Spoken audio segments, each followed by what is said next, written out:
Bakıda hava şəraiti kəskin pisləşəcək.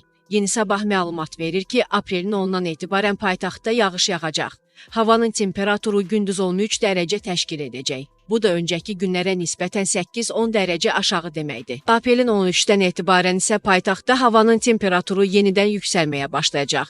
Milli Hidrometeorologiya Xidmətinin aprelin 6-sı saat 10:00 olan xəbərinə əsasən ölkə ərazisində bəzi yerlərdə küləkli və yağıntılı hava şəraiti müşahidə edilir. Bəzi yerlərdə qərb küləyi əsir. Küləyin sürəti arabir Daşkəsəndə 23, Şaxdağda 20, Gəncə, Ağac və Qobustanda 18, Kəlbəcərdə eyni zamanda Bakıda və Abşeron yarımadasında 16 metr/saniyə çatıb. Düşən yağıntının miqdarı Şahbuzda 6, Ordubadda 2, Şərur, Culfa, Sədərək, Naxçıvan, Balakənd, Qaxsarbaş, Zaqatala, Şəmkir və Astarada 1 mm-dir. Bakıda və Abşeron yarımadasında Neft Daşları, Çilov adası, Şəmkir, Şamaxı, Qobustan, Şavran, Daşkəsən, Göygöl, Qax və Lerikdə duman müşahidə olunub. Görünüş məsafəsi 500 metrədək məhdudlaşıb. Havanın maksimal temperaturu Bakıda və Abşeron yarımadasında 21, Aran rayonlarında, eləcə də Naxçıvan, 20, dağlıq rayonlarda isə 12 dərəcəyə də isti qeydə alınıb.